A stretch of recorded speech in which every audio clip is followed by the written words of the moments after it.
I'm really excited about the turnout on Sunday. As you already said, we are close neck to neck with SPD right now. This has not been the case in the last 30 years. So we are really excited and hoping that this time we're going to win.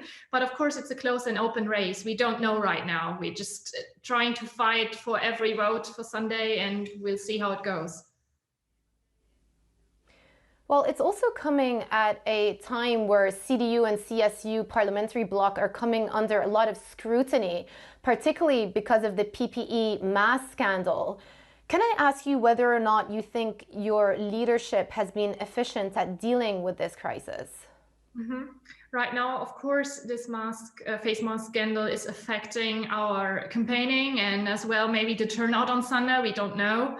Hopefully not that much as we expected right now. But yeah, the management of this has to improve and go forward in the next weeks. It's really important watching out to the federal elections in September that we now immediately clear this scandal and have a lobby register and a code of conduct how to act in Parliament.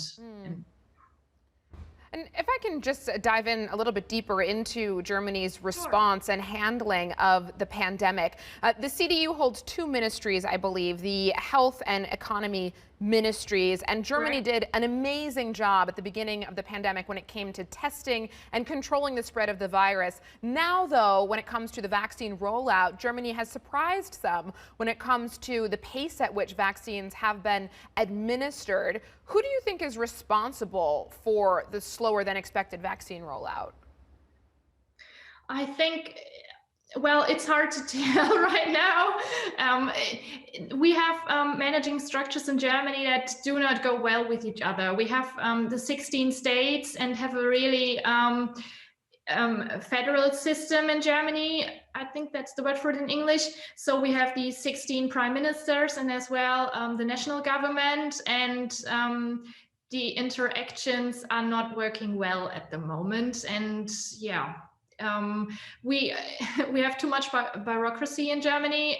It seems to me that it might be better to not vaccinate anyone than vaccinate the wrong people at the moment. That's kind of working here in our vaccination centers. So we discuss too much and we do less to fight the pandemic, and it really has to change in the next few weeks. People are tired of the lasting lockdown. They want to go out, and this is of course reflecting in our polls at the moment. They are going down for the CDU and for SPD as well.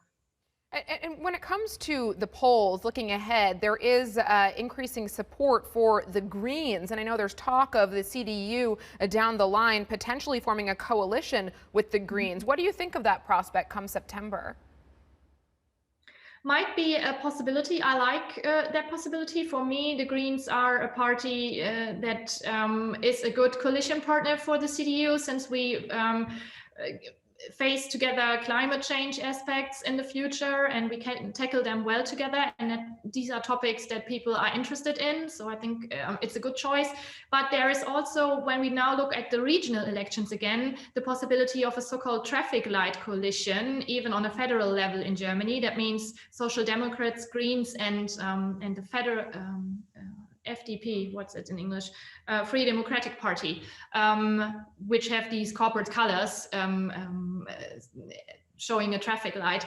And that might turn out on Sunday that we have this kind of coalition in Baden-Württemberg and in Rhineland-Palatinate, and they're kind of new, and there could be a benchmark, or how would you say, an example for the federal level as well.